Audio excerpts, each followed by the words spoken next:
নমস্কার বন্ধুরা, আশা করছি সকলেই ভালো আছেন। তো আমার আবারও একটি নতুন ভিডিওতে সকলকে অনেক অনেক স্বাগত জানাই। তো আজকে ছিল মূলা ষষ্ঠী, আর ওই কারণে আমরা সকালবেলায় উঠে একটুখানি গোছগাছ করে নিচ্ছিলাম। তো সেই আয়োজন করার জন্য প্রথমে আমি সমস্ত কিছুকে ধুয়ে পরিষ্কার করে নিচ্ছি। তো এই সমস্তগুলো আমি একে একে সব ফলমূলগুলো ধুয়ে পরিষ্কার করে নেব, আর তারপরে কিন্তু আমি ঘরটাকে ভালো করে পরিষ্কার করে মুছে নেব। ঠাকুর ঘরটা অনেকটা নোংরা হয়ে থাকে, সমস্ত কিছু ধুয়ে মুছে পরিষ্কার করে নেওয়ার পর তারপরে কিন্তু আমি পুজোতে বসে যাব। তো ফুল তুলে আনা হয়েছে আগেই। আমার ছাদ বাগানে যে সমস্ত ফুলগুলো ছিল সেগুলোকেই তুলে নিয়েছি আজকে। আর প্রচুর ফুল পেয়েছি বলে আমি নতুন করে আর বাজার থেকে ফুল আনতে দিইনি বা কিনতে দিইনি, কারণ আমি দেখলাম আমার গাছের যে সমস্ত ফুলগুলো আছে সেগুলো দিয়েই আজকে ঠাকুরের পুজো হয়ে যাবে। তো মূলা ষষ্ঠীটা কিন্তু আমার শ্বশুর বাড়িতে করা হয়, বাবার বাড়িতে কিন্তু আমার এই ষষ্ঠীটা নেই। তো যখন আমার ছেলে ছোট ছিল, তো তখন থেকে আমি এই মূলা ষষ্ঠীটা করছি। আমার শাশুড়িমা আর অন্যান্য শাশুড়িমারা, যেমন কাকিমা, জেঠিমা, এরা সকলেই কিন্তু মূলা ষষ্ঠী করে থাকে আমার শ্বশুরবাড়িতে। আর আমার জায়েরাও কিন্তু মূলা ষষ্ঠী করে। তো সেই হিসেবে আমারও কিন্তু মূলা ষষ্ঠীটা করতে হয়। তো সেই কারণে এবার যে মূলা ষষ্ঠীটা পড়েছে যেদিন, তো খুব একটা ঠান্ডা ছিল না। সকাল সকাল উঠেই কিন্তু আমি স্নান করে নিয়েছিলাম। স্নান সেরে শুদ্ধ জামা কাপড় পরে নিয়ে তারপর আমি ঠাকুর ঘরে এসেছিলাম। তো ঠাকুর ঘরে আসার পরে প্রথমে বাজার থেকে নিয়ে আসা ফলগুলোকে ভালো করে ধুয়ে নিলাম। আর আমাদের মাঠ থেকে যে কিছু মূলো নিয়ে আসা হয়েছিল, মূলা ষষ্ঠীতে মূলত আমরা মূলার তরকারি দিয়ে রুটি বা মুড়ি খাই। এই দিনে তো ভাত খেতে হয় না, তো মূলার তরকারি দিয়ে রুটি করে নিতে পারেন, বা কেউ হয়তো পরোটাও ভেজে নিতে পারি, অথবা হয়তো মুড়ি দিয়েও অনেকে খায়। তো মূলোটা প্রধানত রাখা হয় খাওয়ার জন্য। তো মূলোটা খেতেই হয়, কাঁচা মূলো মুড়ি টুড়ি দিয়ে খাওয়া যায়। তো সেই কারণে মূলোটাকে নিয়ে আসা হয়েছিল বাজার থেকে, আর মূলোটাও ভালো করে ধুয়ে পরিষ্কার করে নিয়েছি। তো তারপর আমি কিন্তু প্রদীপটা আর ধূপকাঠিটা সাজিয়ে নিচ্ছি। ধূপকাঠিটা কিন্তু আমি ধূপদানির মধ্যে দিয়ে দিলাম। আর এই যে মা প্যাকেটে অনেক ধূপের যে নারকেলের যে ছোবা হয় সেইগুলো এনেছিল ধূপ দেওয়ার জন্য। ধূপকাঠি দিলে তো ভালোই লাগে, কিন্তু আমার মনে হয় ধূপ দেওয়াটা আরও বেশি ভালো, সুগন্ধটা বেশ ভালো করে চারিধারে ছড়িয়ে পড়ে। আর ধূপকাঠির থেকে ধূপ দিতে কিন্তু আমার অনেক ভালো লাগে। তো আমি মাকে মাঝে মাঝেই বলি, যখন আমাদের দেশের বাড়িতে যাওয়া হবে তখন কিন্তু মা নারকেল তো পাই, তার সঙ্গে সঙ্গে নারকেলের যে ছোবড়াগুলো সেগুলো কিন্তু নিয়ে আসবেন, কারণ ওগুলো নিয়ে আসলে বেশ অনেক দিন পর্যন্ত ধূপটা হয়ে যায়, ধূপকাঠি জ্বালতে হয় না, ধূপ দেওয়া হয়ে যায়। তো সেই মতো মাও প্রচুর ধূপের ছোবড়াগুলো নিয়ে এসেছিলো, সেটা নিয়ে আমি কিন্তু ধূপদানিটা সাজিয়ে নিলাম। আর তারপর আমি এই ঠাকুর ঘরের যে বাসনপত্র ছিল সেইগুলোকে ভালো করে ধুয়ে নিলাম। আর তারপরেই আর সেটা হয়ে গেলে আমি এখানে পুজোর জায়গাটা ভালো করে মুছে পরিষ্কার করে নিচ্ছি। তো ভালো করে মুছে পরিষ্কার করে নেওয়ার পরে তারপর কিন্তু আমি একে একে ফুলের সাজি, ধূপবাতি, এগুলো সব সরিয়ে ভালো করে পুরো জায়গাটাকে, যেখানটাতে আমি এখানে ফল মূল কেটেছিলাম না, ধুয়েছিলাম, আর অনেক নোংরা পড়েছিল, তো সেইগুলো আমি এখানটায় ভালো করে পরিষ্কার করে নিলাম আর একবার।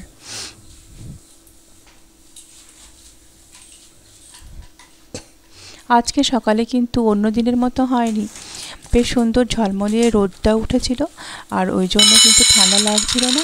বেশ তাড়াতাড়ি কিন্তু আমি স্নানটাও সেরে নিতে পেরেছি।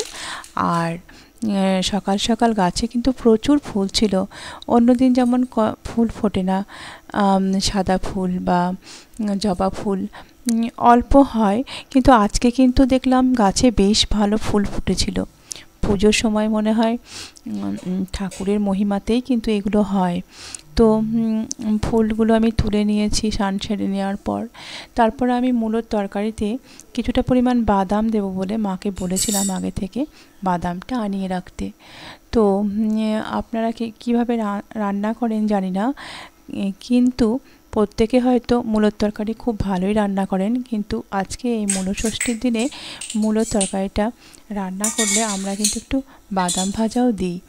তো যেমন করে মূলোর তরকারিটা রান্না করা হয় সেভাবেই আমরা রান্না করি, তার সঙ্গে একটু ভাজা বাদাম ওর সঙ্গে অ্যাড করে দিলে কিন্তু খেতে আর একটু সুস্বাদু হয়।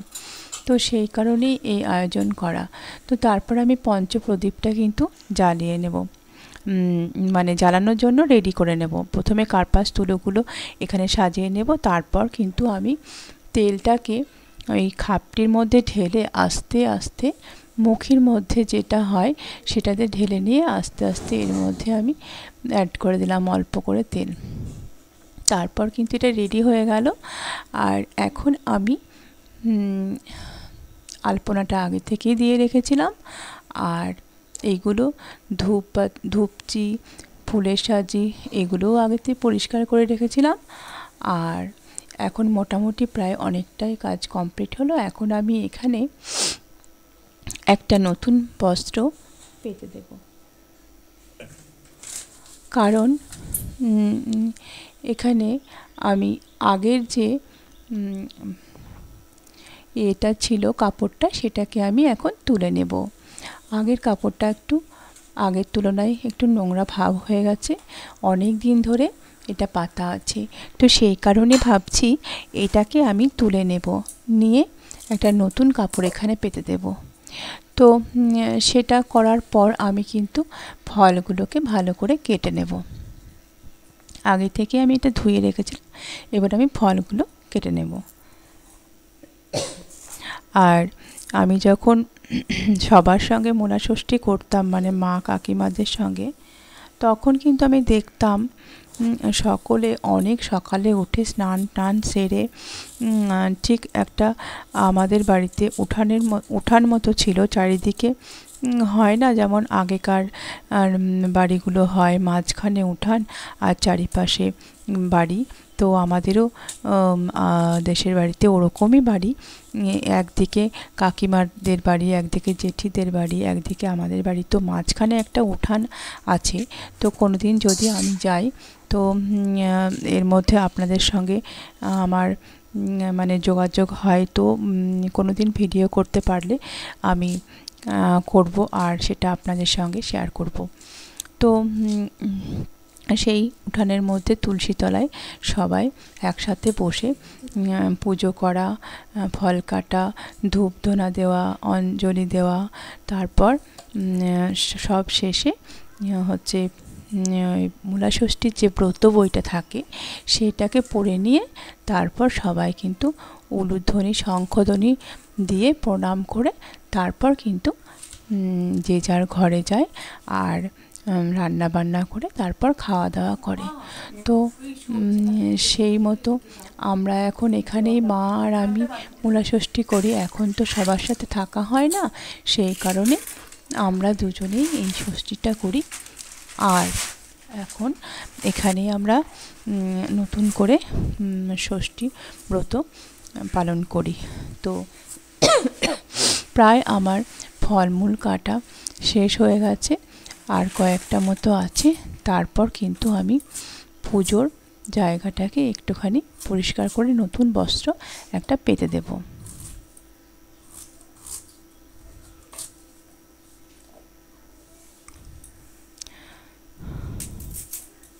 তো আজকে তো সমস্তটা দেখানো সম্ভব হলো না, পরের ভিডিওতে আমি পরের পার্টটা নিয়ে আসব। আর আজকের ভিডিওটি কেমন লাগলো তা অবশ্যই জানাবেন। যদি ভালো লেগে থাকে তাহলে একটি লাইক করবেন আর সাবস্ক্রাইব করে পাশে থাকবেন। ততক্ষণ পর্যন্ত সকলে সুস্থ থাকবেন, ভালো থাকবেন, আর দেখা হচ্ছে নতুন একটি ভিডিওতে।